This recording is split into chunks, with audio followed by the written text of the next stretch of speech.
Voilà, un Européen sur deux touché par le variant Omicron du Covid d'ici 1 à 2 mois. Les prévisions de l'OMS sur la fulgurance de ce variant pourraient se répercuter sur la croissance mondiale. On en parle avec vous ce matin, Lynn Rifaille, c'est l'Info Éco. Bonjour Lynn. Bonjour Pauline. La Banque mondiale, Lynn, vient d'ailleurs de publier ses prévisions et elle n'exclut pas, comme on vient de le voir dans le sujet à l'instant, un scénario du pire. Oui, scénario du pire sur l'économie qui reste tout de même à confirmer. Mais face au variant Omicron qui se répand comme une traînée de poudre sur tous les continents, eh bien, la Banque mondiale vient de revoir à la baisse ses prévisions de croissance économique. Le produit intérieur brut mondial, c'est-à-dire la somme des richesses produites à travers le monde, a progressé moins vite que prévu déjà l'an dernier. Elle est désormais estimée à 5,5% au lieu de 5,7%. Croissance revue à la baisse aussi pour l'année en cours. Vous le voyez, 4,1% au lieu de 4,3%.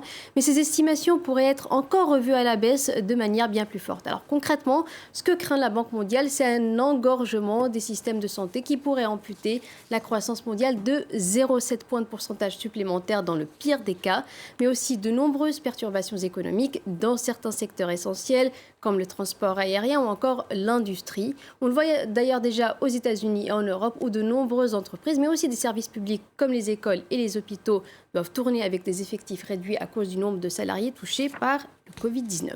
Et ça se répercute déjà sur les prévisions de croissance de ces pays. Oui, il y a eu des prévisions affinées justement pour ces pays, pour les grandes puissances économiques mondiales. D'abord aux États-Unis, où la Banque mondiale a très nettement revu à la baisse sa prévision de croissance pour l'an dernier.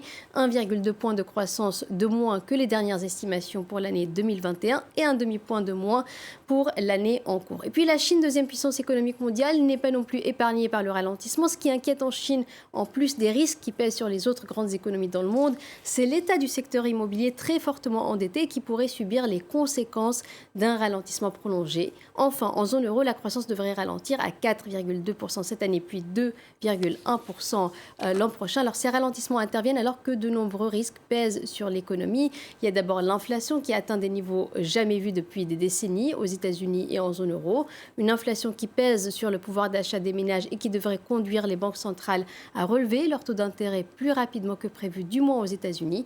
Ce qui signifie aussi des coûts d'emprunt plus importants pour l'État, mais également pour les ménages et les entreprises. Et puis, il y a ensuite les tensions sur les chaînes d'approvisionnement qui risquent de s'accentuer, car le variant Omicron pourrait perturber encore plus les capacités de production des usines à travers le monde, ainsi que le transport mondial de marchandises. Et puis l'autre risque, c'est de voir les pénuries de main-d'œuvre s'accentuer avec plus de salariés obligés de rester chez eux, car touchés par le virus ou affectés par les fermetures des écoles. Enfin, Pauline, la Banque mondiale pointe du doigt aussi le risque d'apparition de nouveaux variants.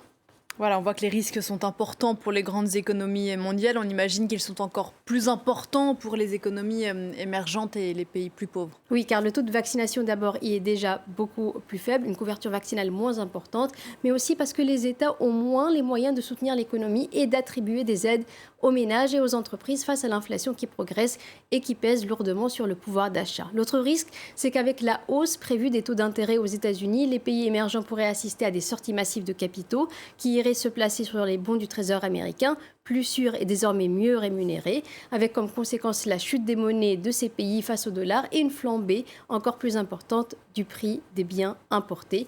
Des taux d'intérêt plus élevés et des rentrées fiscales plus faibles à cause de la pandémie, c'est aussi un poids de la dette qui augmente pour les pays émergents et en développement. Enfin, dans ce contexte de ralentissement de croissance, la crainte est grande de voir le revenu par habitant diminuer avec comme conséquence plus de pauvreté, plus d'inégalités. Près de 100 millions de personnes supplémentaires pourraient ainsi plonger dans l'extrême pauvreté en 2022.